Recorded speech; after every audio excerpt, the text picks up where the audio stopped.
AITA for calling out my cousin's girlfriend's jokes. I'm 19, and I've been dating my boyfriend, Lorenzo, for almost 4 years now. We met in high school and have basically grown up together. He's been a huge part of my life and my family's life, too. Things at home are complicated, so he stays with us most of the time, and my parents treat him like another son. He's not just my boyfriend. He's family. A few months ago, my cousin Miles introduced us all to his new girlfriend, Harper. At first, she seemed friendly and eager to make a good impression. She laughed at all the right moments, complimented everyone, and always brought little desserts to family dinners. My parents loved her energy, and Miles was clearly smitten. I wanted to like her too, but from the beginning, I noticed she had this habit of making comments about my relationship with Lorenzo. It started small. She'd glance at us sitting together and say things like, "You two are literally out of a romance movie," or "I wish Miles and I looked that perfect." I brushed it off at first. I figured she was just trying too hard to be sweet, or maybe thought she was complimenting us. But it kept happening. Every time she saw us together, there was some remark. I could tell Lorenzo didn't love it either. He'd squeeze my hand when she spoke, or he'd give this tight smile and quickly change the subject. But neither of us said anything because we didn't want to create drama for Miles. Then came the night everything boiled over. It was a quiet evening. Lorenzo and I were curled up on the couch in the living room, watching a series we both loved. I had drifted half asleep on his shoulder. It was comfortable, safe, one of those rare moments where nothing else mattered. That's when Miles and Harper walked in. The first thing out of Harper's mouth was a laugh. "Wow, you guys look like an advertisement for Valentine's Day chocolates." I sat up quickly, embarrassed. Miles chuckled weakly, probably thinking she was just being playful, but I froze. Lorenzo looked at me, his face tense. He's not confrontational by nature, but I could tell the comment bothered him. He shifted slightly and said, "That's kind of a weird thing to say." Harper didn't stop. She leaned against the doorway, smiling. "Relax, I'm just saying you could make money looking that adorable. Netflix would eat you up." That was it. I couldn't stay quiet anymore. I sat up straighter and said, "Harper, it's not funny anymore. You make comments like this every time, and it feels like you're not taking us seriously." Her smile faltered, and then she rolled her eyes. "I was teasing in a sweet way. You're overreacting." Miles cleared his throat and quickly changed the subject, asking Lorenzo about school. But the mood was gone. I felt the air in the room tighten. Harper leaned back on the couch, pretending nothing had happened, but I could feel the tension hanging heavy over us. The rest of the evening dragged. I kept thinking maybe I'd been too harsh. Maybe I embarrassed her in front of Miles. But then again, wasn't I allowed to set boundaries? My parents later told me they thought I handled it fine, but deep down I kept replaying the moment. Was I the one who made it awkward, or was it her? And the thing is, this wasn't just about one comment. It was about a pattern. Every time Harper opened her mouth about Lorenzo and me, it felt like she was turning our relationship into some kind of performance. She didn't see us as two people in love. She saw us as entertainment. It didn't end there either. After that night, Harper's behavior got more complicated. The next time we saw her was at a family brunch. As soon as we walked in, she said loudly, "Here comes the power couple." Everyone laughed, but I wanted to disappear. Lorenzo's face tightened, and he just kept his head down while we sat at the table. During brunch, Harper kept steering conversations toward us. She asked Lorenzo questions like, "Do you write her love notes? And who says I love you more?" She said it all with this playful grin, but it felt invasive. It wasn't about curiosity. It was about turning us into a spectacle for her entertainment. Later that day, Lorenzo pulled me aside and whispered, "I don't like this. I feel like she's mocking us." That crushed me. Lorenzo rarely speaks up when he's uncomfortable, and the fact that he had to whisper it told me just how deeply it bothered him. I wanted to scream, but instead, I told him I'd handle it. The problem is, handling it isn't simple. If I confront Harper again, I risk embarrassing her and making things harder for Miles. But if I stay quiet, I'm letting Lorenzo feel disrespected in his own home. And part of me wonders why Harper even acts this way. Does she genuinely think she's being kind? Or is there something else going on? Jealousy, insecurity, or maybe even a lack of respect for me and Lorenzo as a couple? That night, I sat awake in bed thinking about all the times Harper's words cut deeper than she probably realized. I thought about Lorenzo, who already struggles with being taken seriously in certain spaces, and how he shouldn't have to deal with this in our family. I keep replaying one moment from that brunch. Harper laughing, leaning across the table, and saying, "You guys are seriously unreal. Like, it almost doesn't feel real how perfect you are. It's like you're characters in a story." Characters. That's what she reduced us to. Not people, not a relationship. Just characters for her commentary. And maybe that's why I can't let this go. Because our relationship isn't a show. It's real. It's messy. It's hard work and love and trust. It's private moments that mean the world to us, and it's not something for Harper to turn into a running joke every time she's around. So here I am, caught between not wanting to stir the pot and not wanting to let this disrespect continue. I don't know if I embarrassed Harper that night in the living room. I don't know if Miles feels stuck in the middle. But I do know one thing. If I don't say something, it's going to keep eating away at me and at Lorenzo. The next weekend, Miles invited us to a small get-together at his apartment. He made it sound casual, just a few friends, some snacks, board games. I almost said no. The thought of sitting in the same room with Harper again made my stomach knot. But Lorenzo, being the calm and patient person he is, told me, if we don't go, it'll look like we're avoiding them. Maybe if we show up, things will settle down. So we went. When we arrived, Harper opened the door with a big smile, as if nothing had ever happened. She hugged Miles, handed him a bowl of chips, and waved us inside. "Hey, you guys, glad you made it," she said brightly. Her voice had that over-cheerful tone, like someone trying to prove they weren't mad. At first, things seemed fine. We all sat around the table with a couple of Miles's other friends. Someone suggested playing cards. Lorenzo shuffled the deck and began explaining the rules to the group. I watched him as he spoke.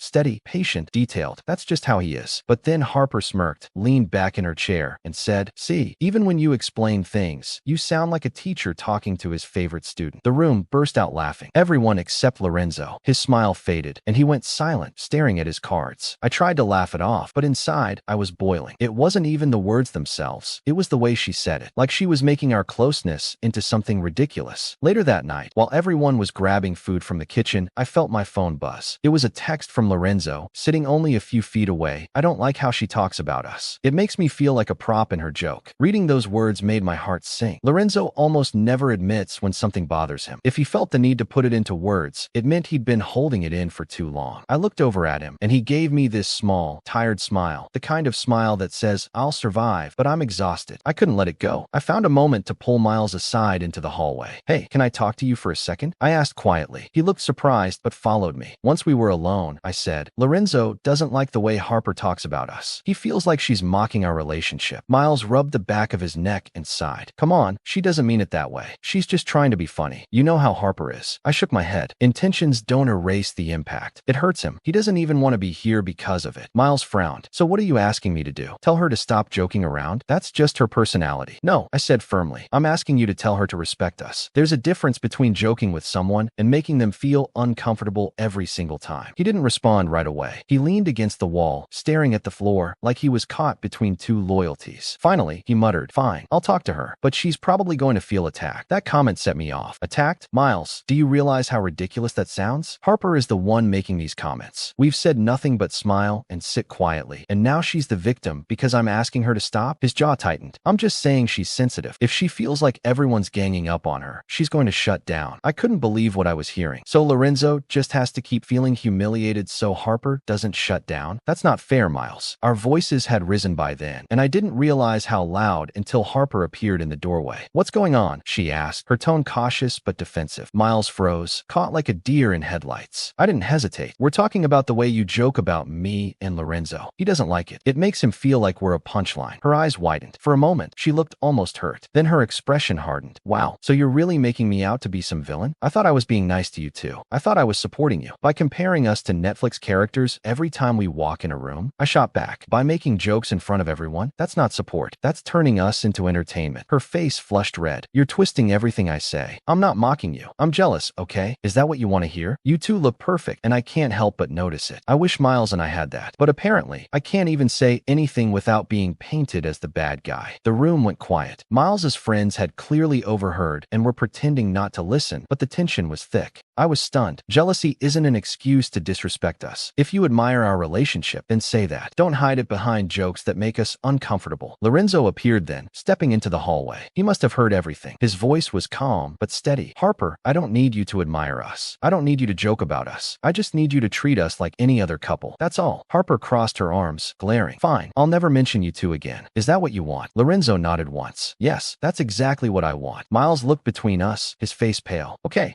let's just stop. stop. Everyone's upset. We'll talk about this later. But the damage was already done. The rest of the night was painfully awkward. Harper stayed glued to Miles, barely speaking. Lorenzo avoided eye contact with her completely. I sat there, exhausted, feeling like I had just torn a hole in the middle of my family. And yet, as we drove home that night, Lorenzo turned to me and said quietly, "Thank you for standing up for me." That's when I knew. Even if it caused tension, even if Miles was upset, it was worth it. Because for once, Lorenzo didn't feel like he had to sit in silence while someone chipped away at his dignity. But I can't shake the feeling that this is just the beginning of something bigger, because Harper doesn't seem like the type to let this go quietly. A few days later, I woke up to a long Facebook message from Harper. It was written in that overly polished way where every line felt like she had rewritten it 10 times to sound like the reasonable one. She started off by saying she was hurt and shocked, that I thought she was being disrespectful. She claimed all the little jokes she made were her way of showing admiration because, in her words, she had never met a couple so stable and inseparable before. She even wrote that she thought of us as a kind of standard to look up to. But then, as I kept reading, the tone shifted. She added, "If you want me to stay quiet about your relationship, I will. But it feels like you don't like me, no matter what I do." That line really stuck with me. It felt manipulative, like she was trying to flip the situation so I looked like the villain for not appreciating her support. I showed the message to Lorenzo, and he frowned almost immediately. He shook his head and said, "It's not about liking her or not liking her. It's about respect. She doesn't need to comment on us at all. It's exhausting." I agreed, so I decided to keep my reply short and calm. I typed, "I don't dislike you. I just want our relationship treated normally. Please don't make us into a joke." I hit send and didn't expect an essay back. Instead, she just left me on read. No reply. Nothing. That silence made things worse. A couple of days later, we had another family dinner at my aunt's house. Miles and Harper showed up late, holding hands like nothing was wrong. The moment I walked in, I felt her eyes on me. She smiled politely, but there was something cold behind it. During dinner, everything seemed fine until Lorenzo reached over to grab me a piece of bread. Harper suddenly let out this laugh and said, "God, you guys really can't go 5 minutes without acting like you're in a Hallmark movie, huh?" The whole table went quiet. My aunt looked at me with wide eyes. My dad coughed awkwardly, and I could feel my chest tighten. I tried to ignore it, but Lorenzo wasn't having it. He put his fork down and said, "Harper, we've asked you before. Please stop making comments about our relationship." His tone was sharp, sharper than I'd ever heard him use with someone in the family. Harper blinked at him, then smirked. "Wow, sensitive much?" I was kidding. Again, I jumped in and said, "It's not a joke if it makes people uncomfortable every single time. You've been told before, Harper." That's when Miles cut in, clearly embarrassed but also defensive. "Okay, everyone calm down. Harper's just teasing, and you two are acting like she committed a crime." Lorenzo snapped back. "You don't get to tell us how we should feel about it, Miles. You're not the one she keeps targeting." The tension at the table was unbearable. My mom tried to change the subject, but the air was thick. Harper crossed her arms and muttered under her breath, "Guess I'll just never say anything again without being accused of being evil." I wanted to scream, but I bit my tongue. After dinner, Miles pulled me aside outside while Harper stayed in the kitchen. He looked frustrated and whispered, "Why are you making this into a war? She's trying. She wrote you a message. She's making an effort. Do you know how bad it makes me look when you two attack her at family dinners?" I felt my face heat up. "Miles, it's not about you. She's disrespecting us. Every single time. Do you even listen to how Lorenzo feels?" Miles rubbed his temples and sighed. "I think you're overreacting. Honestly, it feels like you just don't like her and you're nitpicking everything she says." That stung. I looked him straight in the eye and said, "If your girlfriend made fun of you at every opportunity in front of the whole family and then called it support, would you just sit there and laugh?" He didn't answer. He just muttered, "I'll talk to her again." But the way he said it made me realize he probably wouldn't. Later that night, Lorenzo told me, "Miles is never going to see it. He's too wrapped up in her. But I'm not going to sit quietly anymore if she keeps it up." And that's when it hit me. This wasn't just about Harper anymore. It was about Miles choosing not to stand up for us, about him excusing her behavior over and over again. And it made me start questioning how long this tension could last before it broke something in the family completely. The tension was palpable the moment we walked into the house for the next family dinner. I could feel it in the way Harper glanced at me once or twice, each time pretending to be polite, but with that faint edge of annoyance I had come to recognize. Lorenzo was quiet, which immediately set my nerves on edge, because when he was silent like that, it meant he was holding an irritation he didn't want to voice in front of everyone. The evening started with everyone chatting and catching up. My cousins and aunts were laughing over trivial things, the kind of small talk that usually filled the room with warmth. But Harper barely spoke to either of us. Whenever the serving tray came around, she avoided eye contact and didn't hand me anything directly. I noticed the subtle, almost deliberate way she made space between herself and Lorenzo, as if our presence reminded her of some ongoing war she had already decided we were winning. For a while, I tried to ignore it. I smiled politely at her, hoping she might relax, but her body language made it clear that she wasn't going to make any effort. Miles, as usual, was torn. He laughed at his friend's jokes, but I could see him stealing nervous glances at us, clearly aware that tension was simmering under the surface. The first real crack came when Miles decided to tell a story from his childhood, a memory about him and his brother building a makeshift treehouse. Everyone was laughing, enjoying the story, but Harper interrupted almost immediately. "Yeah, but let's not make this about relationships or couples," she said sharply, cutting Miles off mid-laugh, "or I might get accused again." The room went silent. Conversations froze mid-word. Forks paused mid-air. My Aunt Marina tried to jump in, saying, "Oh, come on, it's just a story, let's not." But the air was heavy with awkwardness, and no one knew how to react. I felt my chest tighten. Lorenzo's hand found mine under the table, gripping it, but I could feel him tense up just like I was. The quiet wasn't just uncomfortable. It felt like a spotlight had been shined on our relationship, exposing it to scrutiny and ridicule. After dinner, while everyone was helping clean up or moving into the living room, Miles pulled me aside, out of the way of the main group. "Look," he said, his voice low, "Harper is still hurt. She doesn't understand why you reacted like that." I stared at him, trying to keep my voice steady. "Miles, this isn't about her being hurt. It's about respect. She's been making comments about us for months, and I finally asked her to stop. I don't want drama, but I'm not going to apologize for that." He hesitated, rubbing the back of his neck. I know, but it's like she's really sensitive. If you push her, it's going to blow up, and then everyone will take sides, and I don't want it to get ugly." I took a deep breath, trying to calm the surge of frustration building inside me. "Miles, we're not asking her to be friends with us or like us. We're asking her to treat us like normal people. Is that really too much?" He looked down, silent for a long moment. Then he said, I'll try to handle it. I'll talk to her, I promise. But you have to understand, she's not going to respond the way you want immediately. She's defensive by nature." That didn't sit well with me. I felt a flash of anger I couldn't hide. "Miles, this isn't about her feelings. This is about our relationship. We shouldn't have to tiptoe around someone else's sensitivity when it comes at the expense of our dignity. Lorenzo shouldn't have to feel humiliated at every family gathering." Miles opened his mouth, then closed it. The weight of the conversation hung between us like a thick fog. He finally nodded, reluctantly, as if accepting defeat. "Okay," he said softly. "I get it. I'll figure something out." As we rejoined the rest of the family, the tension didn't lift. Harper was distant, polite but cold, and I could see the faint smirk she tried to hide whenever she glanced at me and Lorenzo. Miles was clearly uncomfortable, caught between loyalty to his girlfriend and his cousin. Lorenzo stayed close to me, his eyes sharp, silent but alert. The rest of the evening was a tense dance. Harper tried to make small talk with my aunts, but she avoided all direct conversation with us. I kept my tone neutral, smiling politely when necessary, but every remark she made felt loaded, calculated. At one point, she made a comment about how couples always sit together, which drew a nervous laugh from the table. Lorenzo didn't respond, but I could see him clenching his jaw, trying not to say something that might ignite a confrontation in front of everyone. By the time we left, I felt drained mentally and emotionally. Miles walked us to the door. He looked at me and said quietly, "I really hope this doesn't ruin our family dinners." I shook my head. "It won't, as long as we don't let it. But Miles, you need to choose whose side you're on. You can't keep excusing her behavior while expecting us to act like it's normal." He said nothing, just nodded slowly. I could tell he was conflicted. And as Lorenzo and I walked to the car, holding hands tightly, I realized that this situation wasn't just a minor annoyance anymore. It was a fracture in the family dynamic, a quiet battle over respect, boundaries, and loyalty. I didn't know how long we could navigate this tension before it boiled over completely. But one thing was clear. I wasn't going to apologize for protecting the relationship that meant everything to both Lorenzo and me. Things finally reached a breaking point last weekend. Miles had invited us to a movie night at his apartment. He promised it would be casual, just a few friends, popcorn, and a film. I debated not going, but Lorenzo insisted we try to make it work. "If we don't show up, it's like we're running from the problem," he said. I nodded, trying to calm the nervous knot in my stomach. At first, it seemed okay. We settled on the couch, snacks within reach, and everyone was chatting quietly while the opening credits rolled. Harper greeted us cordially, and for a few minutes, she even seemed relaxed. I told myself maybe things could finally feel normal. Maybe Miles had talked to her, and she was actually trying to respect boundaries. But halfway through the movie, the tension broke like glass. Harper leaned over the couch, smirked, and said, "Careful, you two. Don't act too cute, or I'll get in trouble again." Her laugh followed immediately, light and teasing, but hollow. Nobody else laughed. The room went quiet, like the air itself had stiffened. I froze. Lorenzo stiffened beside me, his hand gripping mine tighter than usual. I could feel the anger building in my chest, a hot, furious ache. The words weren't just annoying. They were deliberate, mocking, and invasive. Lorenzo, always patient, always calm, finally stood. His voice was steady, but there was an edge that made the room snap to attention. "I think we're going to head home." I didn't hesitate. I followed him, gathering our things. Miles looked startled, opening his mouth to protest, but Harper's smirk faltered just slightly. I could feel feel her surprise, like she hadn't expected that we'd leave without arguing. As we walked out, Lorenzo whispered, "I've had enough of this." That night, I tried to sleep, but I couldn't. Every detail from the evening replayed in my mind. Harper's laugh, the way she looked proud of herself for getting a reaction, Miles's nervous glance, the silence from the other friends. It was exhausting just to remember it. The next morning, my phone rang. It was Miles. "Hey,